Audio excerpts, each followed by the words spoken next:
Welcome to the Lowe Post podcast on a Friday morning. I just returned home from Boston, Massachusetts on an Amtrak. Nick Friedell just got to Miami, Florida from Boston, Massachusetts. We're tired, we're cranky, we're punchy, but as Michael Scott would say, ooh, how the turntables.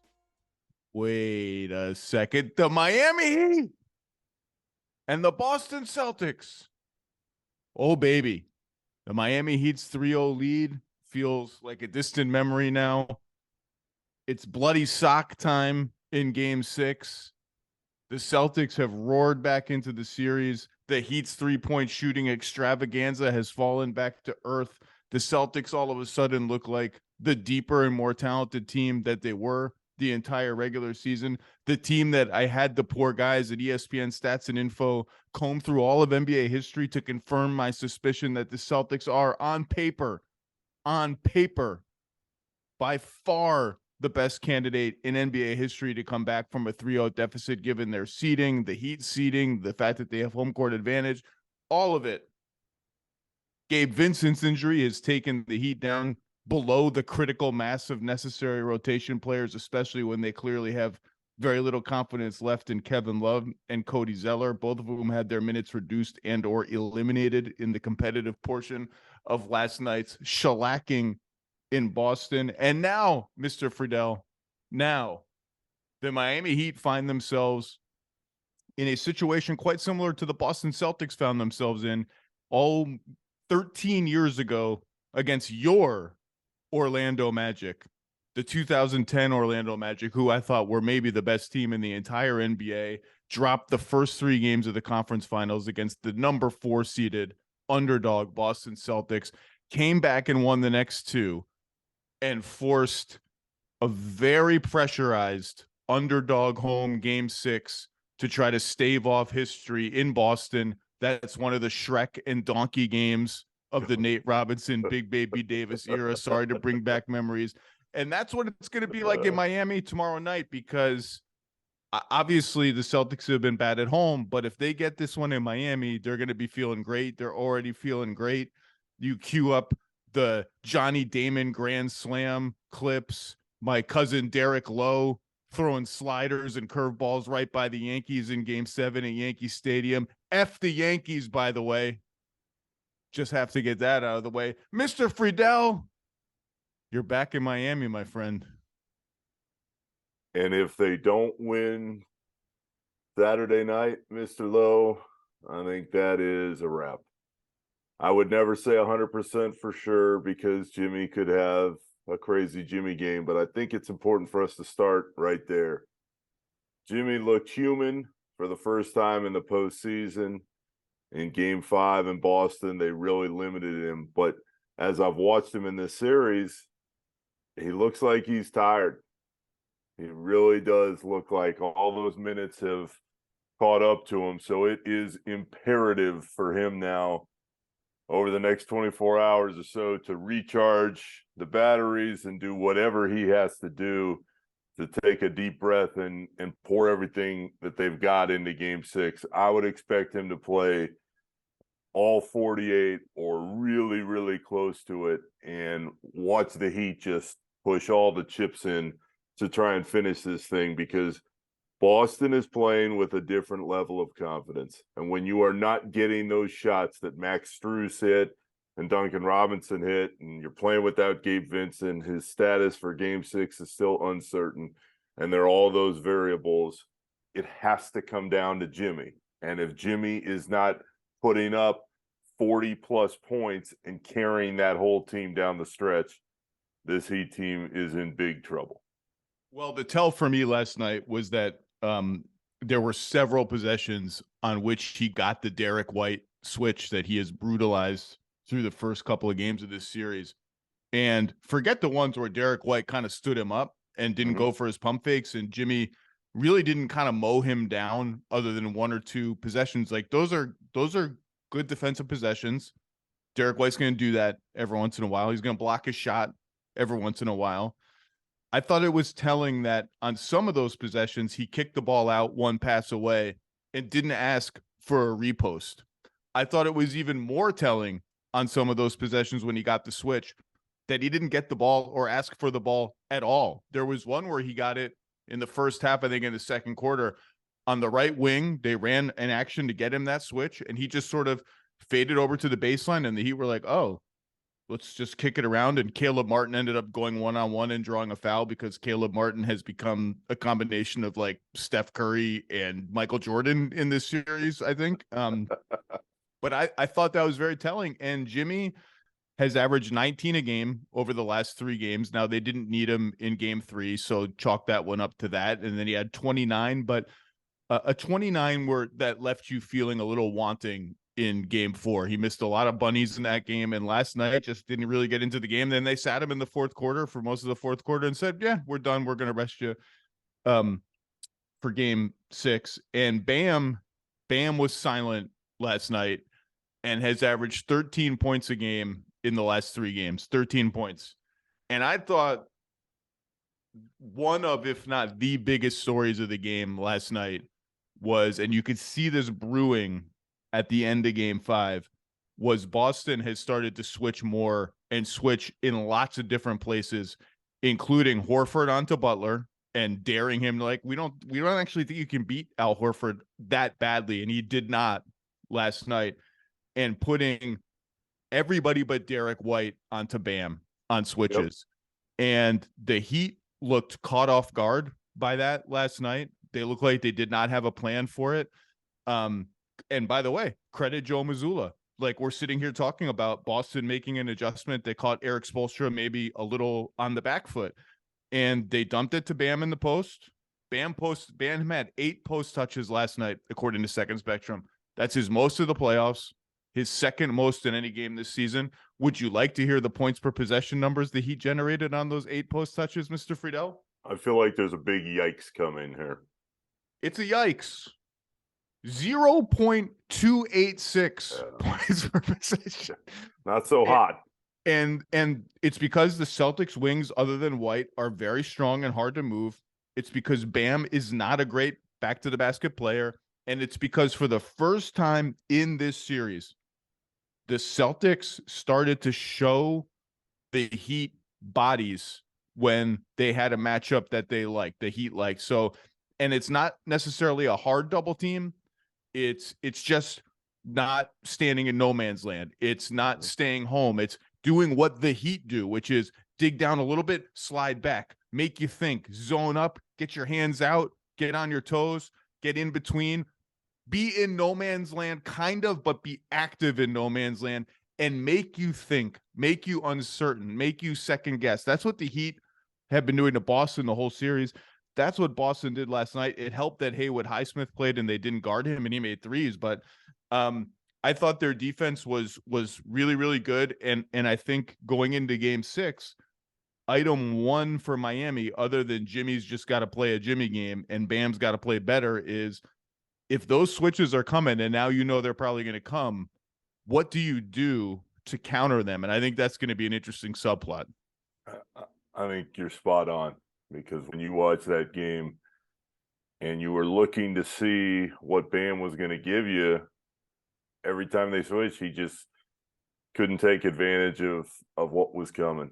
And Zach, if you're the Heat and you have to get a certain level of performance from Jimmy and you have to get a certain level of performance from Bam, and that is the baseline for pulling out so many of these wins in the postseason, we haven't even gotten to the part where it's like, okay, well, is Robinson hitting shots, or is Strus hitting shots, or is Martin or Vincent's out there?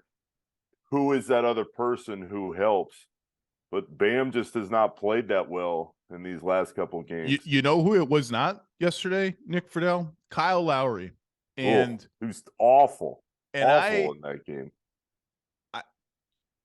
I'm a fan of Kyle Lowry's, as a lot of basketball nerds are, and talking to the Heat people the day of the game and the day before the game, once it was clear Vincent's availability was in jeopardy, there was this kind of a sense of, this is kind of what we've been saving Kyle for, a moment like this. This is the moment. His minutes load this season, because we made him a backup for legitimate reasons, obviously, has not been very high. He's been good for the most part in the playoffs, better than he was in the regular season.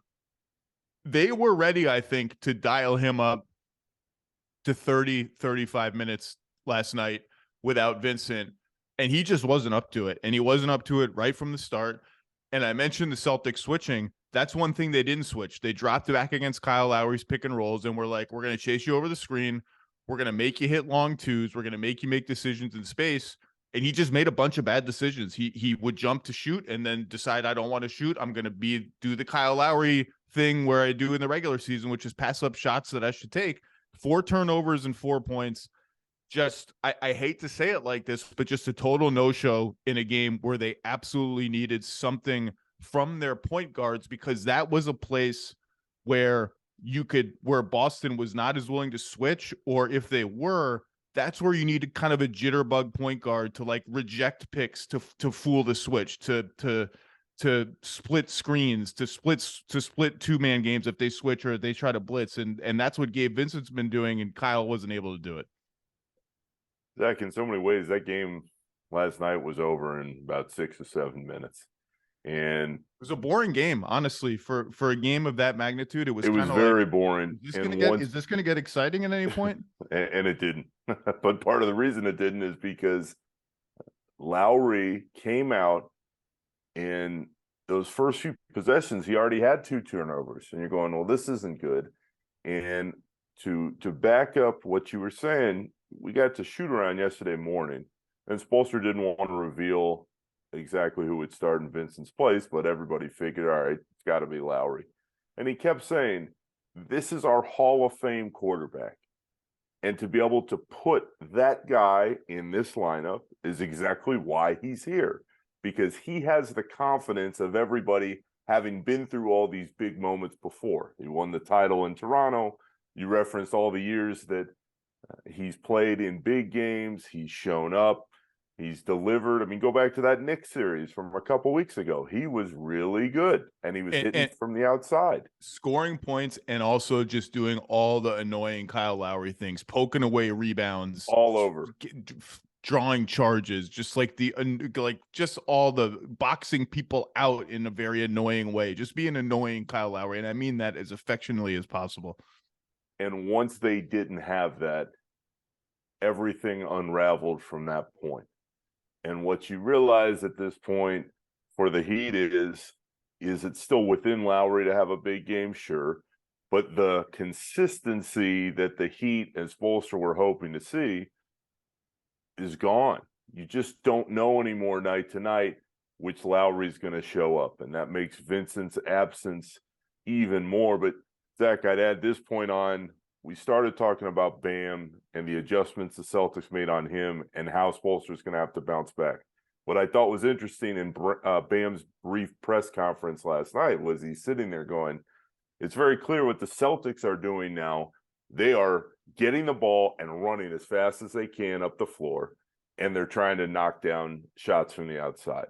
And once that happens, and they found a little bit of a rhythm here in the last couple of games, the Heat are just going, oh, whoa, what do we do? Because they wanted to slow everything down, and they wanted to defend and switch, and they caught a big break because Boston could not get it going from the outside. Well, now they have, and the depth that everybody had discussed before the series started is becoming even bigger than we imagined at this point right now. With the one exception to monitor of Malcolm Brogdon, who did not play in the second half last night and has this elbow tendon thing reported first by Jared Weiss at The Athletic. And, look, Boston has the perimeter depth to withstand that. I mean, that's an injury that's a position rather where they can take a hit and survive, particularly against a team that's dealing with a ton of injuries already in Miami. Let's reset the series real fast. We know we're 3-2. The total score of the series is now Miami +9. Boston is +30 in the last 2 games, and they're still -9 for the series. Some of the key areas that you would think, particularly a Jimmy team, might win. Boston has 16 more free throw attempts for the series. That's big. they have 14 more offensive rebounds for the series, and they're gang rebounding last night. And that's how you have to rebound. If you're going to switch and you're going to put wings on Bam, you got to crash back on the glass. And I thought Tatum had a bunch of gritty box outs. Brown had a bunch of gritty box outs. Smart is always just hitting people. Their gang rebounding was awesome. 14 more offensive rebounds in Miami for the series. 3 fewer turnovers, including 12 fewer turnovers in the last 2 games. The turnover pendulum totally swung to Boston. Some of that is just Miami, I think, feeling the weight of we don't have a lot of reliable creators right now, particularly with the Vincent out last night. And 3-point shooting, Boston has taken 43 more threes in the series than Miami. They've only made 4 more. That's how bad they were shooting and how well Miami was shooting. Last 2 games, Miami 17 of 55 on threes. So that's what, like less than 33%. And Boston 34 of 84. So they took almost 30 more threes combined in the last 2 games. And lineup wise, Boston starters are now plus 22 in 50 minutes in the series. That has ultimately been the right call. Joe Mazzulla stuck with it. And I thought this was less of a double big series, and it looked like they were going to waver on that. And then he went back to the small ball lineup and stuck with it, and that's worked. The double big lineups they are playing, which are exclusively Grant Williams lineups, they're not playing the Rob Al lineups, took a turn for the positive in the last 2 games. And it just feels like they're getting a rhythm. They found something with this switching on defense. And the other thing is Miami came out last night after Boston in game 4 had found something with its ball movement when Miami blitzed the pick and roll and put 2 on the ball. Boston made a decision. We're gonna bank on the pass. No one is gonna force it. If we get 2 on the ball, and Tatum I thought was the leader of this for Boston in game 4. You put 2 on the ball, I'm passing it out right away. I'm hitting the release valve right away. I'm hitting the corner guy. I'm not forcing it. We're going to rely on the pass. We're going to rely on these connected sequences of pass. Sometimes they won't work because Miami's awesome. Sometimes I'm going to need to go one-on-one when I got Gabe Vincent on me, and we're going to do that, and I'm going to make shots over him, but we're going to rely on the pass. And Miami last night watched the film of game 4 and said, we're going to do some stuff to try to take that simple read away from them. And it's stuff I talked about before the game. It was very simple. Number 1, we're going to switch more. And number 2, we're going to play a ton of zone. And they did play a ton of zone. And you know what? For the first time in this series, the Celtics lit it up in last night's game. 1.43 points per possession against the zone. And just really kind of effective, just methodical ways to get corner threes, 2-on-1s on the sideline. Just a really purposeful performance by Boston. And now you just kind of don't know what Miami's defensive answer is going to be either. Well, and that's the scary part, Zach, because to the point about the extra pass and how Boston made it a focus to say, all right, we're going to just keep looking for that guy who's got to be open somewhere. Go back to the first quarter of that game. How many wide open threes were the Celtics getting? Specifically, Marcus Smart hit several huge momentum building big threes early on, and you're looking at Miami's defense, you're going, uh-oh, because not only were they getting beat to the punch in that regard by the Celtics deciding, all right, we're going to swing it and we're going to make sure somebody has that open look. Miami didn't have a defender anywhere near anybody. I mean, it was like, all right. And when they did, Boston still made shots. Like, I think back to the Derek White 3 at the buzzer of the first quarter where Max Strus was like in his jersey. Jaylen Brown made a 3 in the second quarter against the zone where they had nothing going. He was just like dribbling the ball. Oh, I got to shoot, and made it. And that's the shot making thing. Like they made tough shots and they got a lot of good shots. And this goes back to the point that we've got to hammer home, which is it was so obvious before the series. You looked at both rosters and you went, okay, who's got more guys who can create and make something happen offensively? And it's the Celtics over and over again. And what we've seen in these last 2 games is a regression to the mean for the Heat, where if they're not shooting the absolute lights out, they got a problem. So in many ways, everything has kind of evened out a little bit more. But I would tell you all this and add the context of, while it feels like Boston not only has all the momentum, but is building towards the biggest comeback that we've ever seen in the postseason. Being around that Heat team and being in the locker room last night, it felt like, hey, everything's okay.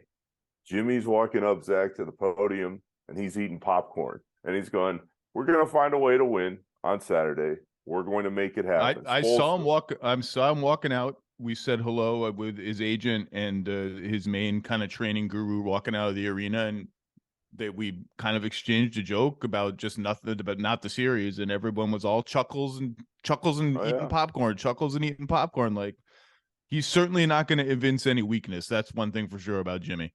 No, and there is a reason why he's trying to exude the ultimate confidence, because he knows that he sets the tone for everybody else in there. But I thought one of the most intriguing answers was from Spoelstra, and he said, in his experience, it doesn't really carry over from game to game. He's like, forget the momentum. It doesn't really matter. Now, I would tell you, having watched enough of these series through time, I think that there is something to be said for a team that gets hot and gets rolling and starts feeling really good about itself.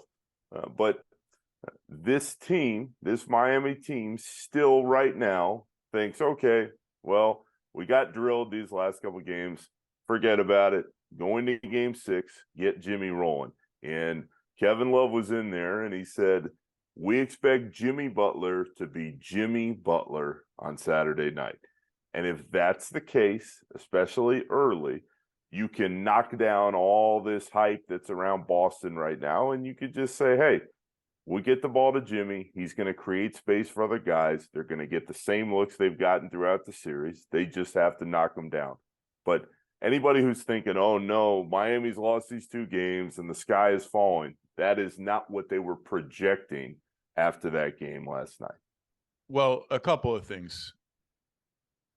You mentioned Kevin Love, and I wrote this before game 5. I said bringing Love off the bench might be too radical a move for a team that's up 3-1, but they've just got to get to Caleb Martin at the 4 more and earlier.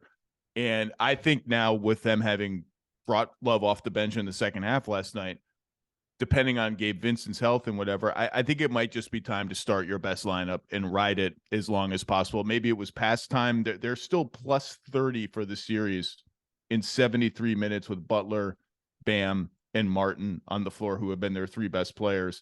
It might just be time to start that series. But the big man, I mean, the big man rotation other than Bam is just in complete shambles right now. Now Boston, the first 5 possessions of every game is just, where's Kevin Love on Al Horford? We're hunting him down every time. All the way. Tatum got an and one when Kevin Love abandoned his dropper. It might have been just a straight dunk. I can't remember. And then the next time, same play, Tatum, Horford pick and roll, same thing. Horford's wide open for 3. Tatum kicks it to him, trust the pass. They send the 3rd guy up from the corner to like flash at Al, and Al swings it to Jaylen Brown, 3. Okay, we can't play Kevin Love. They're picking on him. All right, Bam needs to rest. Let's bring in Cody Zeller. Oh, no. They're going to go at Cody Zeller in the pick and roll again every time, with Rob Williams screening now. And and Rob has been really cagey, Rob Williams. I see you disguising which direction you're going to set that screen until the very last second. And Cody Martin is just like picking the wrong door every time, like just picking the wrong side. He's 10 feet out of the play. It's like he's just guessing randomly and guessing wrong every single time. And so, okay, we can't play Cody Zeller. What the hell are we going to do? They're like running out of big guys to play. They have Bam. And I bet Highsmith will get minutes in game 6 because he made shots, and that's really what they need. But, you meant, like,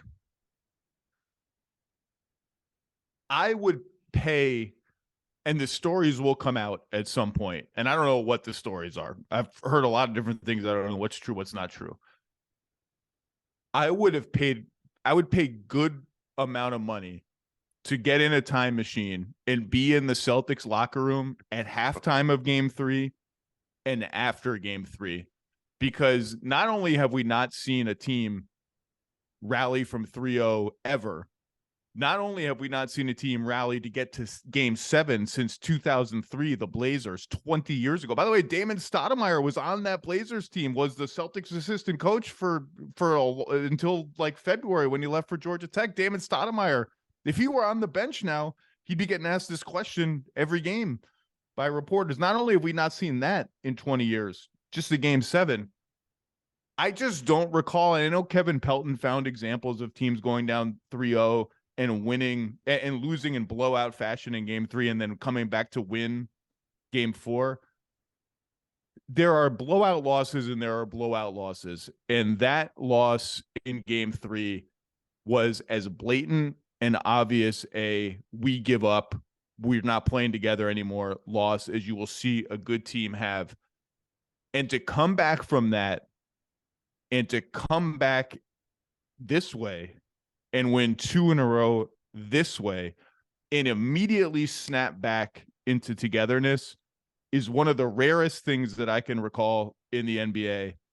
And the Celtics, like you can sit here and say the Missoula thing and the players, like Gary Washburn had a tweet from the Boston Globe, who knows this team as well as anyone, about how Jaylen Brown's biting his tongue on the podium about stuff that's gone wrong this year. There's stuff. That's why I would have paid a lot of money to be in that locker room when some of this stuff was probably aired.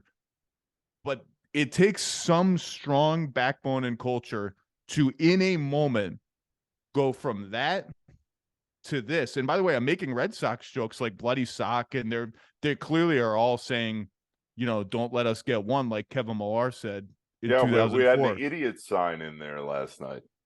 I have been told by several reliable people that this is not a coincidence, that they are game by game watching clips in the locker room or being showed clips in the locker room of 4 days in October, I think was the 30 for 30 about that series. So like now they'll watch the game 6 clips. Like it's not a coincidence that they are parroting this. And on the one sense, I don't know that you want to really like embrace being down 3-0, but they've embraced it and they're embracing the Boston thing. And look, I am not and was not a Red Sox fan ever. I was a diehard Mets fan growing up.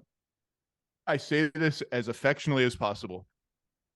If Boston, the city of Boston, and its very passionate sports fans, get the first baseball 3-0 comeback ever and the first basketball 3-0 comeback ever, the level of Bostonness is going to drive the rest of the world absolutely crazy forever and ever. Like it's just going to be, I don't even know what the right word for it, because I will enjoy the theater of it, but it's, and by the way, you should, like 19 years later, my dad grew up in Peterborough, New Hampshire, lifelong Red Sox fan. He told me as a young child, do not be a Red Sox fan. Pick another team. It will just be pain if you're a Red Sox fan like me, but you can't pick the Yankees. You can't pick the Yankees. Pick a National League team. So I picked the Mets. They're my local team. And even so, that 2004, I was working a night cops beat at a local paper then in Stamford, Connecticut. And I told my editors after they won that first game, I was like, not to be a bad worker bee guy, but I'm leaving early every goddamn night to watch like the last 4 innings of these games with my dad. It's still one of the fondest memories I have as a sports fan. And I'm not even a Red Sox fan and never was a Red Sox fan. So own it. But man, if it's another Boston team, oh my God. I just love that over the course of what you described, Zach, you used the word culture and it wasn't in reference to the Heat. Heat culture's fine. Heat culture is just, it's just steady and good and furious and all of that. But it's like, you don't worry about it fracturing really, right? Not post like Hassan Whiteside and Dion Waiters in that era of Heat culture. Well, for as great as the Heat have been during this run, I think the Heat culture narrative is going to take a little bit of a hit if all of a sudden they are up 3-0 and they drop 4 straight games in the Eastern Conference Finals. That being said, the interesting part about all of this, as I watch this series unfold and I see the last couple months here, is I've never, in all my years covering the league, seen a team in Miami turn things around the way they did in this short of an amount of time. When I left that play-in game against the Hawks, I was completely convinced, and that was what, 6 weeks ago now, maybe? I was convinced Milwaukee was going to shred them. That looked like a team that was just about to break apart. Were you convinced they were going to beat the Bulls? Because I wasn't convinced they were going to beat the Oh Bulls yeah, until there was like I was. You're I was scarred convinced, from your years on the Bulls suck beat. The Bulls suck beat did me in because all I thought before that game was, I don't care how close it is, Jimmy Butler is not losing a game that means something to the Chicago Bulls. And lo and behold, it wasn't just Jimmy Butler. Remember, Max Strus had 31. What team gave up on Max Strus a little early, it looks like? The Chicago Bulls. So he also remembered. But Zach, that's the part to me is that we've got the Heat that have turned things around. One more win, they go to the finals. It's an incredible story. You've got a Celtics team that in game 3 looked like it was completely done. You were going to have to make potentially another coaching change. And all these players you've got decisions on, are Brown and Tatum our core? Do we believe in these guys? If they can keep pushing this thing through and they can find a way to be the first team that comes all the way back from down 0-3, it's another, I've never seen this before in this short of an amount of time. And it speaks to not only what the Red Sox did, but the belief that still existed even after game 3 in that locker room.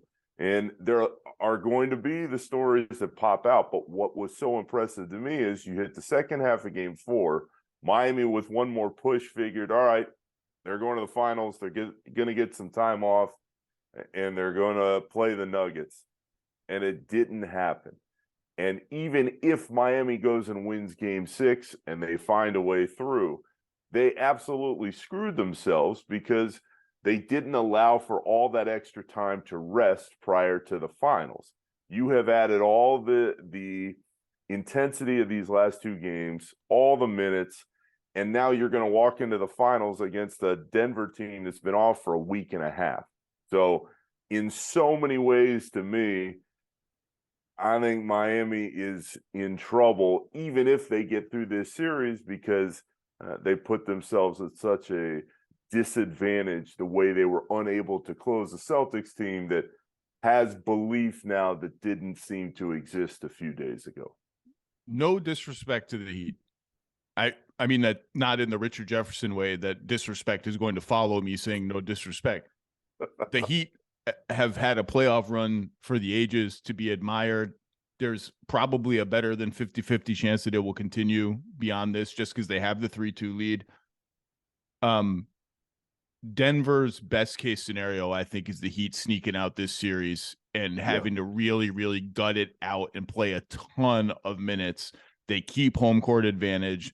The Celtics are they have a ceiling that's way higher than Miami's, and it's inexplicable that they don't hit that ceiling for stretches of every single game. And God forbid if we get down to game 6 and the Celtics are up by 3 with 5 minutes left, what in the hell is going to happen? You just never know with their offense. Will Jason Tatum not touch the ball for 5 minutes? Will they forget all the purposeful stuff they did last night when it wasn't zone, when it wasn't Zeller, when it wasn't Love?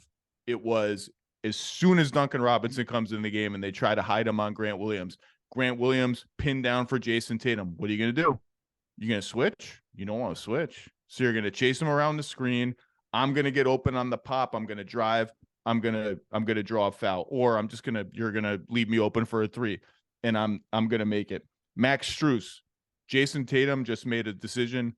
I'm ruining your life the entire game. Wherever you are, I'm finding you. I'm getting you switched on to me. And you can hang sometimes, but I can also make tough shots over you. And sometimes you can't hang. And the other thing about switching that people forget sometimes is switching on defense like Boston was, it crazies up the matchups. It mucks up the matchups. And they had 2 threes, I think, in the first quarter where they got them because Strus, I think both times, was stuck on Tatum once. And he drove the corner and then Smart replaced him and he flipped it back to Smart for a corner 3. And then he was stuck on Jaylen Brown once because the matchups are all nutty and you can't find your guy. And I do think the Heat are going to have to find counters to Boston switching. And this is like posting up Bam with Jimmy one pass away, which is what happened because they would run a Jimmy Bam pick and roll. That's not going to work because they're going to dig off Jimmy, and Spo is going to get in the lab with his assistants and find spacing and cuts. And I think he found something on Bam running an inverted pick and roll as the ball handler that seemed to catch them off guard. He got a dunk out of that. So the coaching chess match is going to continue to be really interesting. But I thought Boston was purposeful on offense, did not waste possessions, did not attack the wrong guy. And on defense, we've talked about the switching and the digging, but you go back and watch all the back screens that they run for their shooters, Miami, all the split cuts. Boston was on point. Sometimes that meant switching, and the Heat get creative and they go up as if they're going to set a screen, and then they slip out of it. Boston was on point. Nope, we're not switching that. We're going to stick with you. They're chasing. They were on it last night, and when they're on it on both ends of the floor, they're just better. It doesn't matter where the games are. They're just better.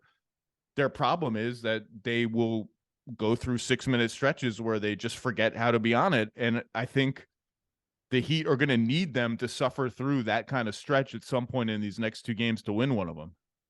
They have to. It has to be that way because the Celtics, when they are focused, are just a cut or 2 above this Heat team. But Zach, what's fascinating about where the Heat are potentially headed is that the reason there was no outward panic from Jimmy Butler, and this goes back the last few days, is because he said after that game 4 where they didn't close it home, he said, we've been better all year when we've made things tougher on ourselves. But the issue is that they've run up against a team that is better in those situations than they are. What team has risen to the occasion repeatedly now when it looks like, it's just about over? They have screwed up one too many times. Philly's got game 6 at home. If you get a solid performance, they're going to win. And that didn't happen. And now the Celtics are 0-3. They're left for dead. Are they going to have to fire Mazzulla? Is anybody paying attention to what he's saying? And they show up in the second half of game 4 and they win. And they go home and absolutely dominate game 5. So in so many different ways, the Celtics just do what they do better than what this Heat team does. So in my mind, you can go through any number of different scenarios heading into game 6.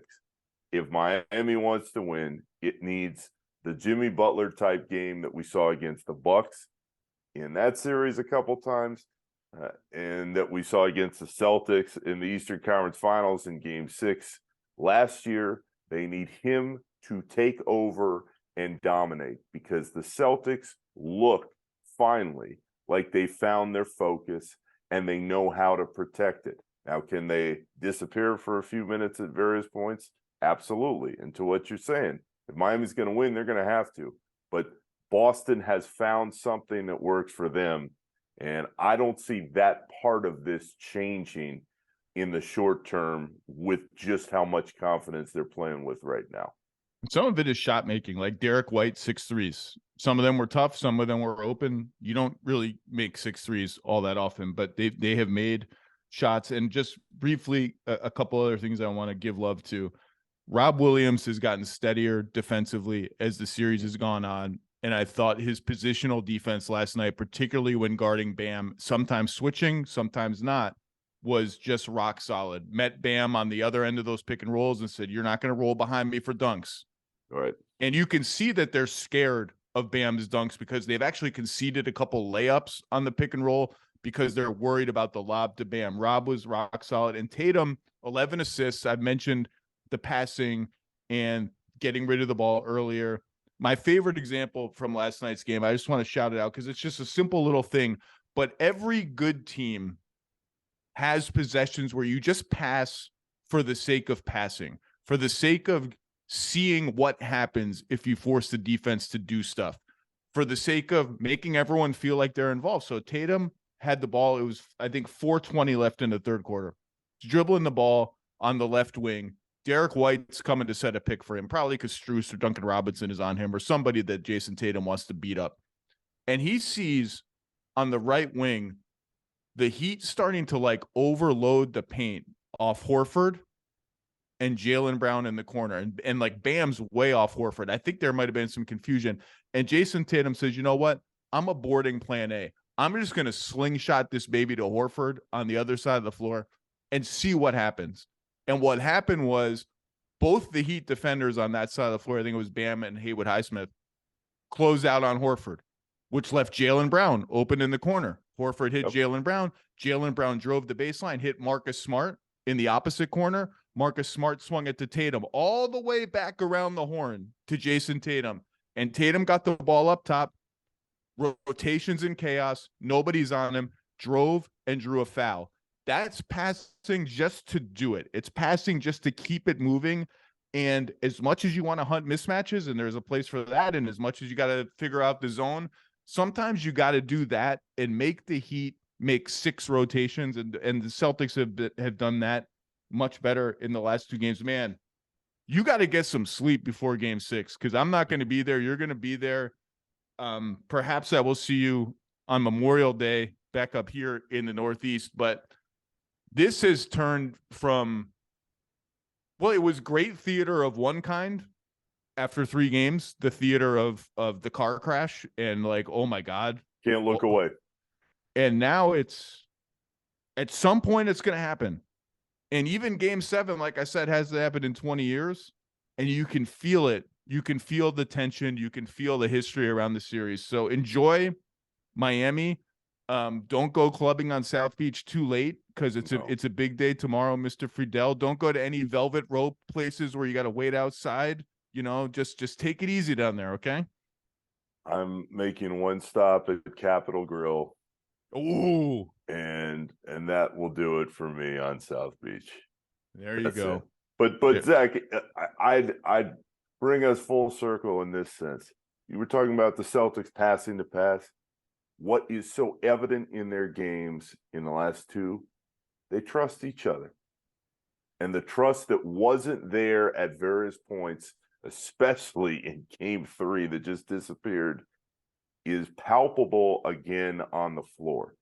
When you're making those extra passes and you're seeing guys hit shots, it makes you want to make the next pass and get the next guy involved. And that is why Boston is feeling so good about itself. And that's why it is going to be very difficult for Miami to overcome the momentum that's been built up here recently.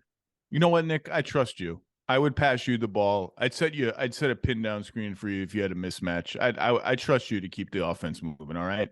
It's like we talked about a few weeks ago, buddy. You just want somebody to believe in you in life, and you need that belief, and you need somebody. And it was Jalen Brunson a few weeks ago. The sad part for Jalen Brunson was he couldn't trust anybody else on that Knicks team. And it really stunted their growth as a group. But both of these teams left, Boston, Miami. They can trust each other. But that's all we all need in life, is somebody who believes in us. So I appreciate that, and I'd like to think that if you got me the ball on the switch, I'd knock it down. You know, as you were saying all that, I was thinking about the word believe. This is how my Ted Lasso time, baby. On no sleep. Then I was thinking about Ted Lasso. Then I thought of the 69 Mets and You Gotta Believe, and how they bring that slogan back every time the Mets are good. And you know what happened after that, Nick Friedell? I then thought of Armando Benitez blowing a save in game 1 of the 2000 World Series, and Timo Perez not running hard into home when the ball hit the top of the wall. And I'm angry now because I'll never get over the 2000 World Series. Now my whole day is ruined. Nick Friedell, thank you, sir. Enjoy Miami. I seem to have a running theme on this show of pissing people off, Zach. So I'm sorry it was you at the very end here. It's not your fault. My brain is broken. Armando Benitez and Timo Perez and Roger Clemens and the sawed-off bat broke my brain forever, and I will never get over it. Thank you, sir. I believe in you, buddy. It'll be okay. Thanks, bud.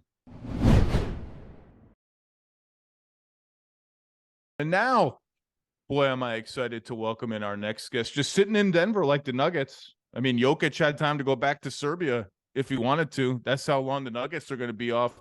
The Denver Nuggets, for the first time in their NBA history, not in their franchise history, but in their NBA history, are in the NBA Finals, fresh off a sweep of the Los Angeles Lakers that had a close buddy of mine, shout out to Scott and his son, who I will not name, running through the streets of Denver, lifelong Nuggets fan with brooms in their hands.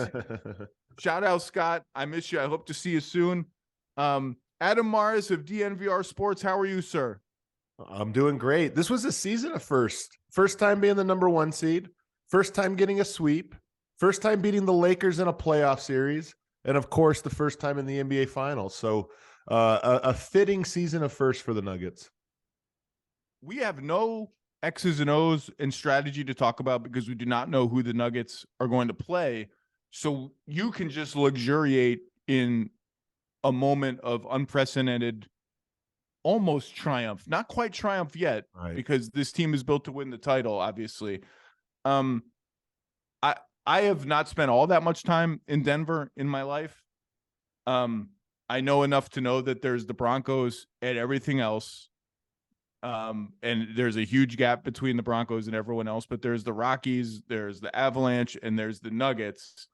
I want you to take me through in your lifetime where the Nuggets have ranked on that hierarchy, what this finals run means for the city and the franchise, and whether and how you can feel their status in the city changing as they get this far and they have this transformative franchise player who's going to go down as one of the greatest players in the history of the league. Man, it's kind of I'm thinking of the long version of the short version here, Zach. If you go back to the 80s, you've got the Broncos who are king, but you got the Nuggets who are the second team, and it's a 2-sport town. You know, those are your 2 professional teams. And the Nuggets were very popular. Sold out, there was enthusiasm for them. The 90s were a really, really bad era for the Nuggets. They had the 94 1-8 upset, first 1-8 upset. That's like a little blip in what was otherwise an atrocious 10-year run for the Denver Nuggets that I think lost a lot of people. And in that decade, you pick up the Colorado Rockies and you pick up the Colorado Avalanche, who immediately win the Stanley Cup. So Denver goes from the Nuggets being a distant second, but an important second, to all the way down to 4th in a lot of ways, just because of how bad they were, how the city changed, and how those other teams arrived. Avalanche win another Stanley Cup in 2001. They got 2 championships. The Broncos have 2 championships in the 90s. Which team are you paying attention to? Those are the teams that have the Hall of Famers. You get Carmelo Anthony, and there's a little bit of a run there. And then obviously at the end of that decade, things go dark again for a little while. So the Nuggets, yes, have had this like up and down relationship with the city of Denver, but certainly have been a 3rd or 4th figure in the sports scene for the last 20 years, if you said on aggregate. But yes, this last run with Nikola Jokic, who I think is going to be on the Mount Rushmore, if not already on the Mount Rushmore of Denver sports athletes. This is a special era. So what's the round? What is the Mount Rushmore? Elway? He's the biggest lock. You have to. Elway is an absolute lock. Who's so number 2? I'll give you the candidates here. You have Terrell Davis, who's an MVP and won two Super Bowls. Short window, but it was so high. You've got Patrick Waugh, who might be the greatest goally in NHL history. I forgot about Patrick Waugh and his head movements. You've got Joe Sakic, who won 2 championships here and is just sort of a huge figure. So I think those 4 guys probably default to it. You could say Peyton Manning, another short run, and I wouldn't have him on there. And then you have Jokic. So those are the 6 guys that I think are vying for that title. And again, all of those guys have championships. Jokic is on the doorstep of 1. He's the only one with 2 MVPs. I just think he's going to wind up there when it's all said and done. So let me he's on it already. It's my producer Dan is saying Todd Helton got hosed. I don't know what to make of the Rockies and the thin air and Larry Walker, Dante Bichette. Like I just don't know what to make of it, and I haven't followed baseball closely since those guys were on the Rockies. He's already on the Mount Rushmore. It's over, and I'm gonna make what maybe I am not qualified to make this argument. I don't know John Elway's career stats and where he ranks and like who's the best quarterback of all time and this and that. I find it hard to believe that if Jokic stays healthy, he will not be on par in basketball with however John Elway is regarded in football. And I know that football's number one in Denver, but look, there's been a lot of talk in the last 48 hours about media coverage of the Denver Nuggets or lack thereof, and whether the Nuggets are a quote unquote interesting team. And I think anybody who knows me and has listened to my podcast and read my stuff for the last 6 years know that I am a Nuggets from afar, just super aficionado. But I can tell you, like, that question is a real question that is being considered at the highest levels of national television right now. And the sub question of that is, how do we make sure Jokic is not Tim Duncan 2.0, where he just never resonates among casual fans? And how can we get I hate the word casual. How can we get fans who are Lakers fans, Warriors fans, kids who are LaMelo Ball fans, who is the jersey I see most commonly around my neighborhood is a freaking Hornets jersey. How can we get them to watch these games and and fall in love with Jokic and as a basketball player? And there are a lot of ways into that, but to the Mount Rushmore point, one of the things I've been saying is I think we need to just start like looking at his stats and projecting what his stats are going to be. Regular season, he's already at 12,000 points, 6,000 rebounds, 4,000 assists. Just project like 6 more healthy seasons, and you're going to get into historic territory right away. His career playoff averages, I believe, are 27, 11, and 7 on like 53% shooting. Like, not to be heretical, but like that's on par with pretty much anybody in overall impact that has ever played basketball. And so one way to sort of pitch, like, here's how we should talk about Jokic is if they win the title and he's a 2-time MVP and he stays healthy for a decent amount of his rest of his career, he's going to be not only a Mount Rushmore figure in Denver, he's going to be, I mean, not on the 4-person Mount Rushmore in the NBA, but in like that pantheon of 10, 12, 15 guys to ever play the game. That's what we're talking about. Statistically, I mean, it sounds crazy only because, we always look at the playoff success, and oftentimes in a player's career that comes later. It comes about now in their career when they start to win. He just turned 28 like 3 months ago. So this is about the time where it's like, okay, it's the schedule is you're ready for it. So if he does that statistically, I think you're right. And you asked, like, how can we get people interested? I think the first step, there's a lot of things here, but the first step is to make sure we get the facts right, because I've heard a lot of conversation in the last 2 months about he's never had a good playoff run. That conversation is so ridiculous that I actually actively ignore it. So you've I guess had to listen to it. So tell me where is this coming from?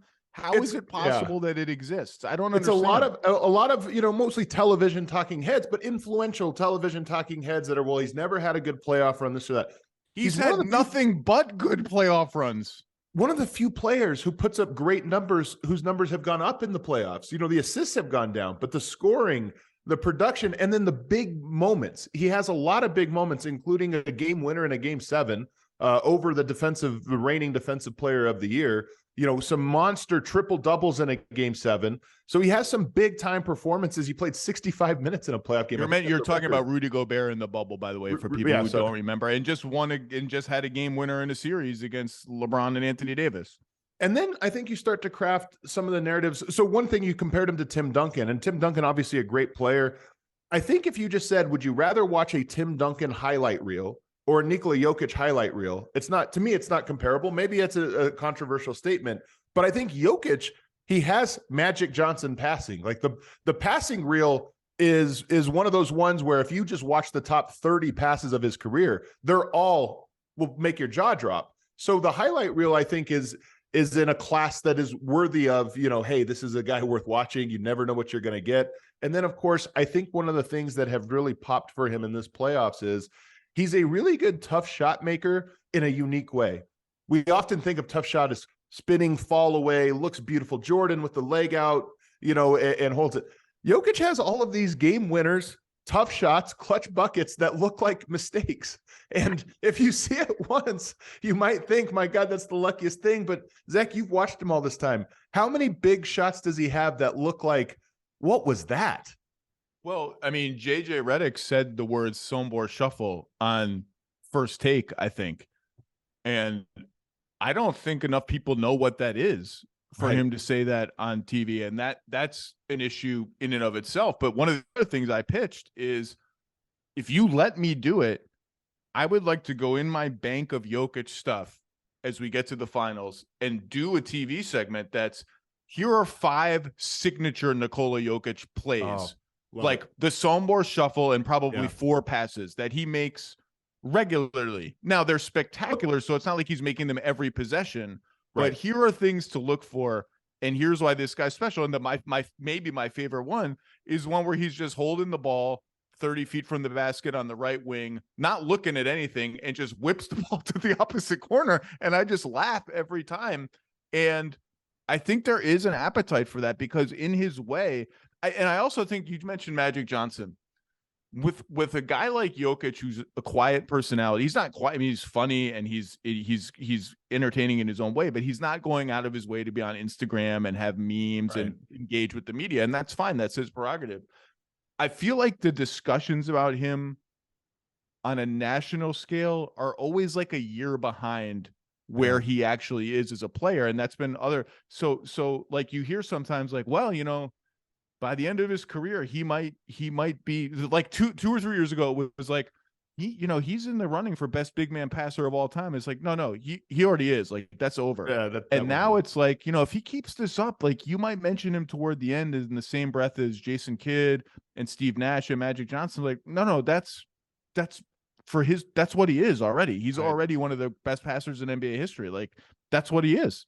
When you break down it, when you go through skills, we talk about the passing and maybe the post up or the size or this or that, but there's a couple other micro skills that when you point them out, you realize how impactful they are. One of them is he has suction cups on his hands, and I don't know how, but he just grabs the ball in these weird, like off rebounds or bad pass. Like, you give him a bad pass that you think there's no way he'll catch it, and just somehow it sticks to his hand and he lays it up.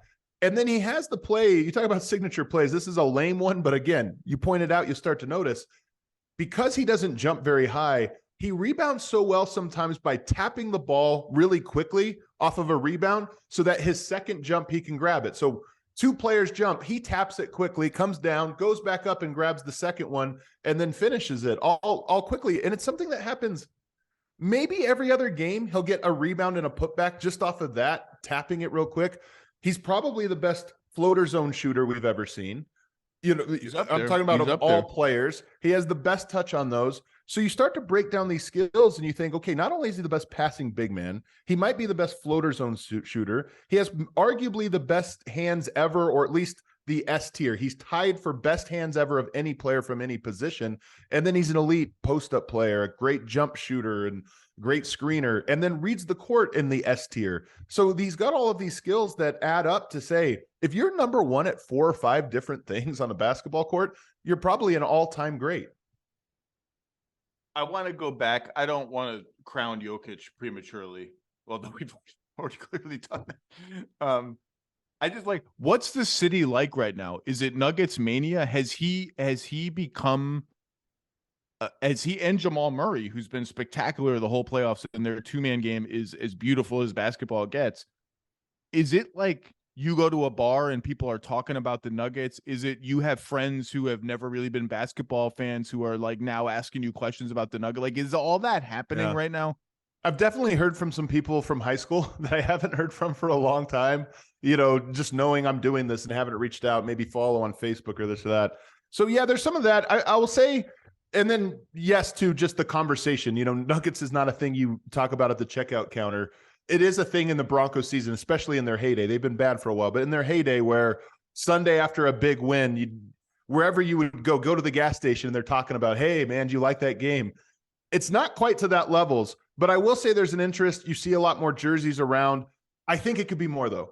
And one of the things is I would love to see a little bit more billboards. I think the Nuggets could do a little bit of this of like, hey, paint the city blue and gold for a little bit. So I think it can be more, but I'm curious to see what it looks like here in the next week.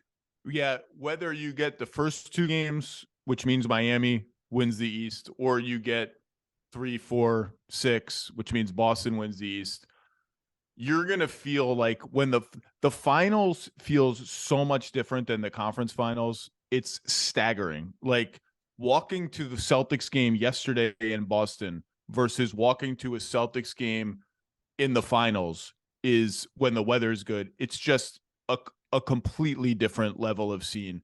The world is going to descend on Denver. The sports world is going to descend on Denver, and it's just different. It just feels way, way different than a conference finals game. Feels crowded media wise, but it doesn't feel like crazy. It doesn't feel like you're just in a mob scene all the time and there's famous people all around. Like the finals feels like that. I don't know how many people know that listen to this podcast know this, but you took a whole crew with you. DNVR did, you and Harrison Wynn and a couple other guys, to Serbia last summer, and you filmed a bunch of YouTube episodes. You filmed a documentary about it that I haven't watched the whole thing of. I'm derelict in doing that because life is too busy, but I'm going to do it because I've been to Serbia and I go to the Balkans every summer. Like, I want you to take me through, why did you do that? And you went to Sombor, where Jokic is from and where Jokic has his horses and likes to go in the off season. Why did you do that? And what did you get out of it? Just take us through that a little bit, because that's a big undertaking. You have children, you have families, it's far away, it's expensive. It's not like you're going to go there and get like a 2-hour sit down with Jokic just because you came to Sombor. But that's a cool cultural experience, I'm sure, and unlike anything you guys have ever done in your lives, probably. Well, what got out of it? We'd fill up the entire podcast with me talking about that. But I'll the idea to go, DNVR is a unique company. I'll say line item number 1, it was fun. It's a fun idea. And at DNVR, we're lucky enough that we get the luxury to do that, to say, hey, man, this would be really interesting. We don't even know what we're going to get from it, but we just know we'll get something. We trust ourselves that we go there, something's going to manifest itself, and that'll be the story. But number 2, we have a big following in Serbia. I mean, that is a basketball nation.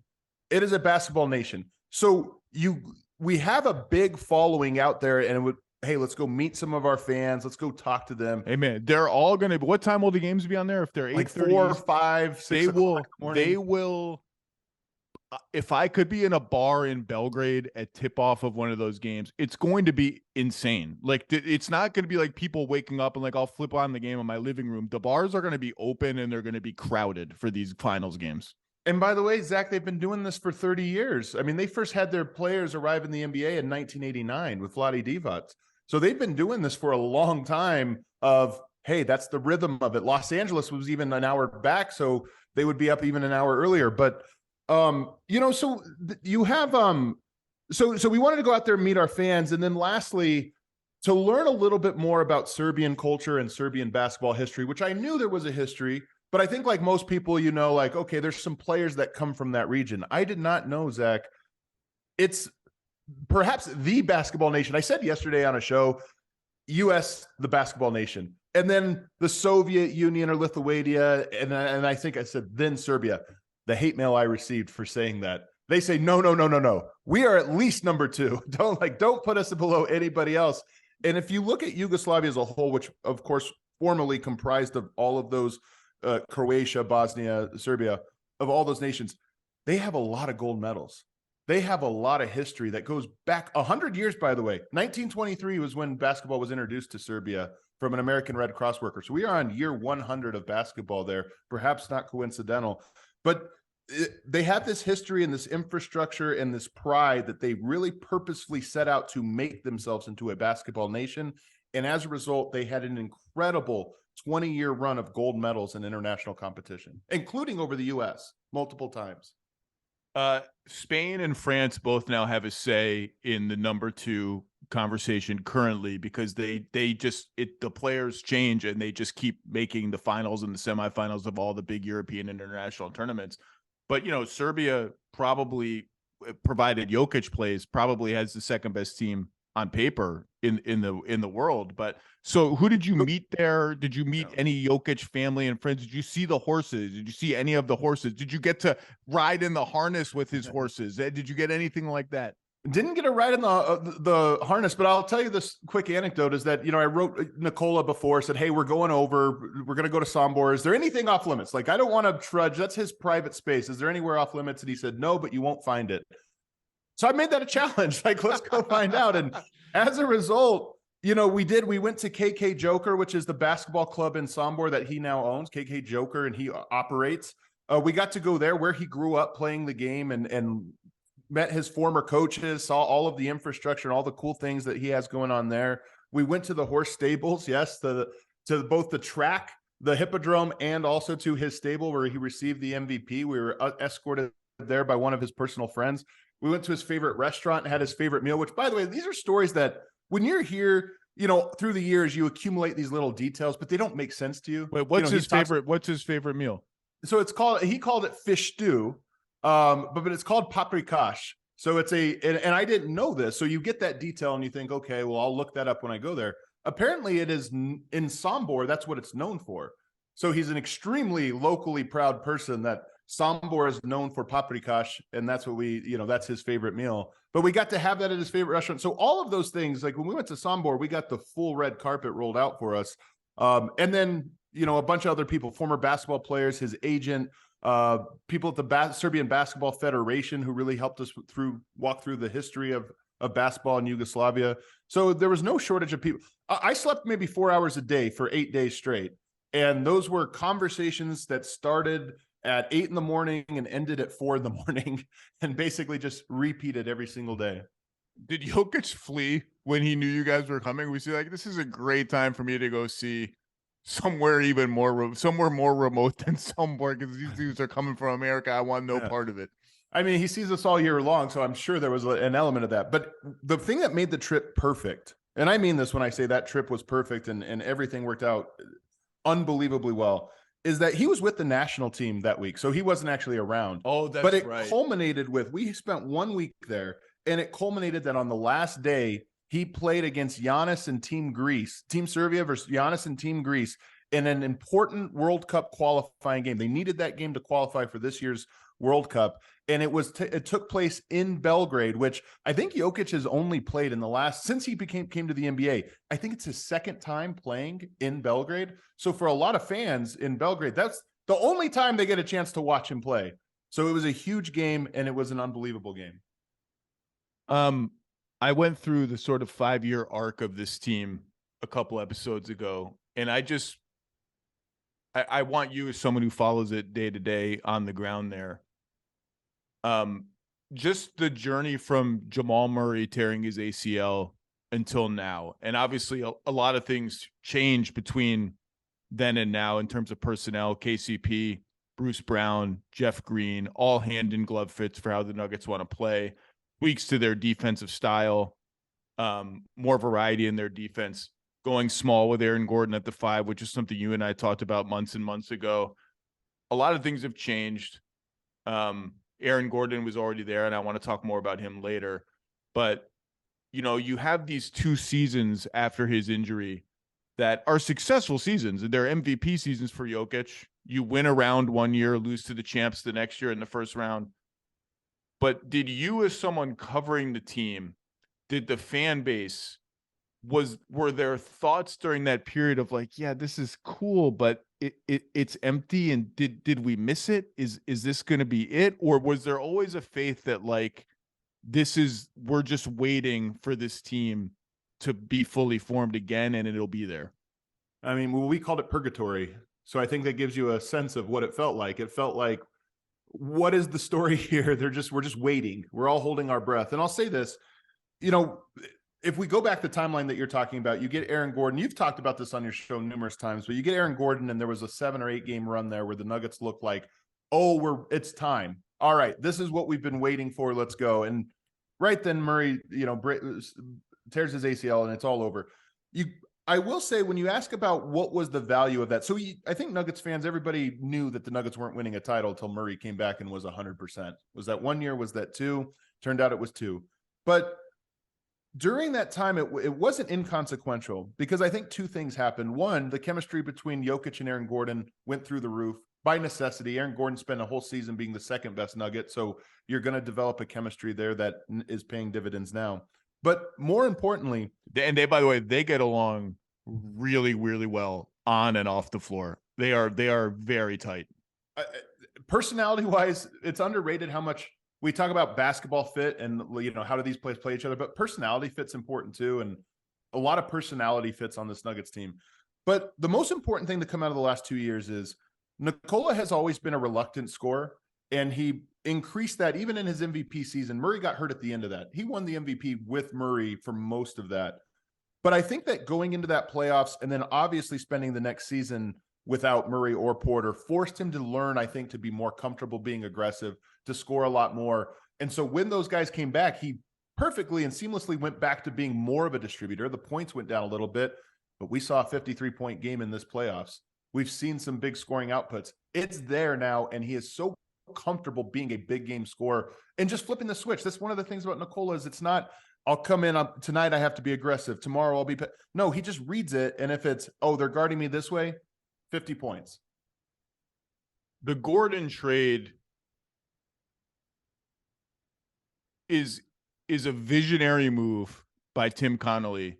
And oh my God, would I love to have Tim Connolly on this podcast right now, because this has to be such a combination of emotions swirling within him that he left this team knowing what it might do to take a job in Minnesota, made a gigantic trade right away that hasn't worked, and now is watching this with, I'm sure, a combination of pride, longing, bittersweet, whatever. But it was a trade that was in the works for a long time, a player that they had looked at as a Jeremy Grant replacement and a better fit than Jeremy Grant on a lot of levels for a long time. And it was a trade that just felt immediately when it happened, before Aaron Gordon set foot there, as not only a trade that was like basketball destiny for the Nuggets, but basketball destiny for Aaron Gordon, who I had written about so many times in Orlando as just miscast by the fault of the Magic and by his own ambitions, I think, of being like a ball dominant 3 and never kind of embracing really what he should be as a player, which is, I used to call it his version of Draymond Green, not as good of a playmaker, not quite as good of a defender, but a decent playmaker and an excellent defender. And he found the guy to bring that out of him in Jokic. And now with Murray, even more so, because he doesn't have to score as much. And it's just as perfect as a fit could be. And you could argue like, oh, well, it's easy to fit around Jokic and Murray, 2 brilliant players. He's a perfect fit. And I felt in game 4 against the Lakers, there's a lot to process. There's the awe of LeBron putting up 40 and playing essentially the whole game with a foot injury.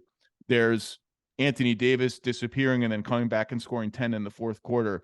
There's Denver being on the verge of history, Jokic and Murray finally getting there. And I found myself also gravitating toward Aaron Gordon, who the Lakers were ignoring and daring to shoot threes, putting Anthony Davis on him. And you could see some burblings on Nuggets Twitter of like, well, we got to cut his minutes. We got to get more shooting out there. And they did cut his minutes in game 4. Yeah. And my response to that in private conversations with the Nuggets people that I just gossip with and others was, he's too good. He's too good and too essential to just all of a sudden he's Jared Vanderbilt and we have to limit his minutes. And game 4, he made his open threes. They used him as a facilitator. They used him as a screener on back screens, which was the adjustment. And it was like the fully formed Aaron Gordon game that they're going to need more of to win the title. I found myself thinking about him almost more than any other player in that game. I mean, I'm glad you brought up that arc of it where game 4, he comes back in, because game 3 was the one you closed with Jeff Green. Game 4, he comes back in. I'm sorry, I misspoke. I've got my games. Whatever game, game 3, he was benched in the end, kind of. But to close it out and be back on the court it was an interesting story arc to me as well. And you're right, he does all these things well, but in the playoffs, look, it's no shame to say great players sometimes get played off of the floor for matchups at this level, and it's not a shameful thing to me. It's hey, this matchup and in this moment, sometimes not even a matchup. It's just, hey, last 3 minutes we need to be able to do this one thing. This lineup's rolling. Rolling. We're sticking with it. But you brought up the game 4 adjustments, and you never know how to credit these things.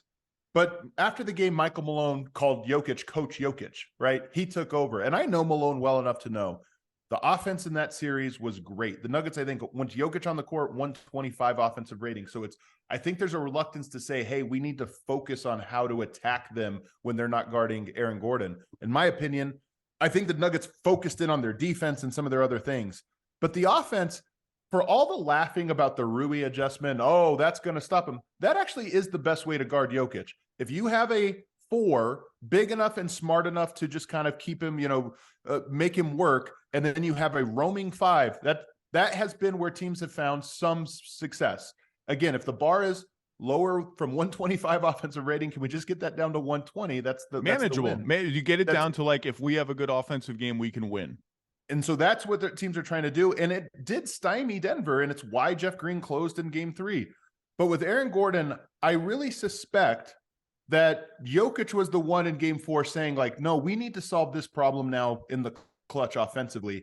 And when you say using him as a screener, to me, that's the ultimate thing. Anthony Davis was dead tired, and he wasn't going to go out on the perimeter to contest his jumpers. So either he's going to hit 4 or 5 in the 4th, or you're going to have to use him differently. And using him as this sort of flare screen setter on the weak side, knowing Anthony Davis isn't going to provide any help on those actions, to me is the best way. They did that in game 4 with Aaron Gordon, and I'm hopeful that Coach Jokic and Coach Malone, I don't want to take it away, but Coach Jokic has said, hey, this is what we need to do when and if teams do this. And if so, we're going to really gain a rhythm at attacking it. And I've talked a lot about the Lakers. I had Dave McMenamin on 2 days ago, so you can listen to that, Lakers fans, if you want, about how competitive that sweep was and how this Lakers season was a success, regardless of how it ended. And every game in that series, it's a cliche to say every game tells a story. Every game in that series was a story, and kind of like a poetic one. So game 1, LeBron misses the tying 3. They play more cards than they think they're going to play, the Lakers, to try to steal that game.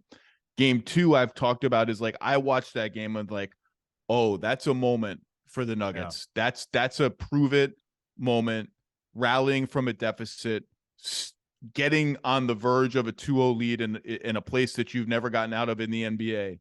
And then having it start to unravel a little bit late and gutting it out, even though it was starting to unravel. Game 3, foul trouble, all that stuff. They find a way to win it on the road.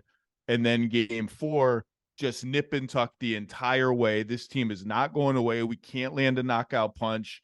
And rediscovering Aaron Gordon and gutting it out, and Aaron Gordon helping get the stop at the end of the game. By the way, no one talked about this. No, I've given up on the Nuggets get the ball back up 2 and a 3.5 second differential between shot clock and game clock.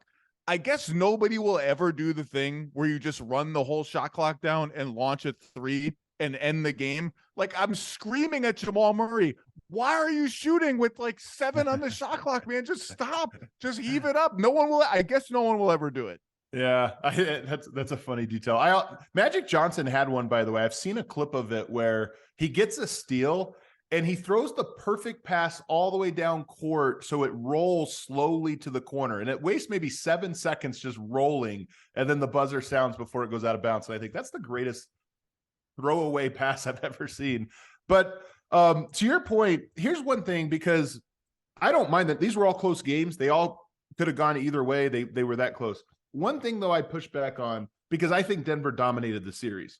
And one reason is, what would LeBron have had in game 5? Because Anthony Davis didn't have anything in game 3 and 4. And when going into the series, one of the things I said was, all right, this series is every other game.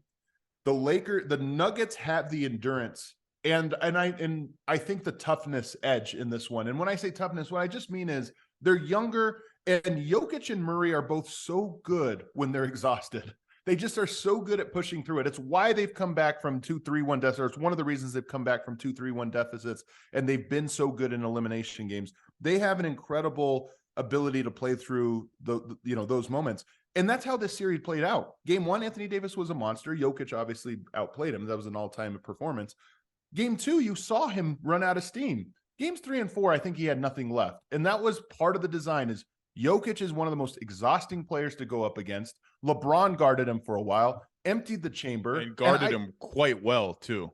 And if there was a game 5, I just would have taken Nuggets by 25 points. And if there was a game 6, I would have taken them by 30 points. It just, Denver, I think, wore them out and was gaining an edge even with the wins. If it went longer, I think they were just building towards something later in the series. So I almost started watching film of Nuggets Heat previous matchups after the Heat went up 3-0. And then I stopped myself, because if there's one thing I hate in life, it's wasted time that ends up wasted. And I stopped myself because I was like, you know what? Yeah, I'm not going to tempt the basketball gods with I'm not going to do 2 hours of this and then the Celtics win in 7 and those 2 hours will have been lit on fire. I'm going to wait. So I haven't done any of it yet. And now I'm goddamn not doing any of it until that series is over, however it ends. Have you thought about matchups yet? I mean, we talked about the Heat earlier and the fact that you obviously get home court in Denver. The Nuggets do it if the Heat win. But have you thought about which team because I mean, have you thought about it yet? Well, let's start with the basics. One, you have home court advantage and the other you don't. And Denver is incredibly good at home. So automatically you look at, there's a big difference there. But Miami, I've always thought this, Miami is the best matchup for Denver of all the good teams in the NBA. I think of every good team, that's the team that Denver has just had at least regular season dominance over. And it starts with Bam Adebayo is a phenomenal center against all but 2 or 3 players in the NBA. One of them, and probably most important, is Jokic. He's too big, he's too tall, and Jokic is really good against defenders that play the positional type defense and put a hand up, because he doesn't care if you force him this way or that way. If you're not blocking his shot, he's just shooting a comfortable jump hook. And Bam falls in that category. On top of that, then you look at Aaron Gordon, who's one of the sneaky most important players, because if you can't guard him with size and physicality, then your defense is constantly having to collapse on the paint. Well, Aaron Gordon has a great size matchup in that series. So to me, Denver has dominated the Heat for the last several years, and that matchup to me is one of the best ones. The Celtics is a tough one. I just said it takes 2 bigs to guard them. Al Horford with Robert Williams roaming is a really good, on-ball defender, very crafty, and then help side shot blocker. That's really tough. And they have the perimeter defenders and Marcus Smart and Jaylen Brown to make things difficult on Murray. So to me, this is about as big of a gap between good and bad matchups for the Nuggets as you can get coming out of the East. Well, we'll see what happens. That's all the analysis I'm doing on coming out of the East, because I'm not doing any more of it. I will see you soon, one way or the other. Are you going to travel to all the games? I'm not sure yet how it'll happen. I'm really hoping everybody comes to Denver. But so either way, you've been saying for years now you're coming by the bar. I'm cashing that check this next week. No. If I get to Denver, I'm coming to the bar, and I'm going to bring some friends to the bar too. Perfect. Look, I just think the series ended really fast. LeBron hinted at retirement. The East series has turned dramatic. I just wanted to take half an hour and just sort of talk about the Nuggets, even though we're going to have now 2.5 more weeks to talk about the Nuggets once the finals get rolling. But your work covering this team in various outlets has been, foundational to my understanding of it in the nitty gritty. And I think lots of fans, and then transitioning to what you're doing now at DNVR has been really fun to watch. And, I just one way or another, win, lose, enjoy the finals, because the world is coming to Denver now. That's what happens. And so you've done great work. Thank you for indulging me yet again on this podcast, and I'm sure we'll do it again soon. Can't wait, Zach. Thanks so much.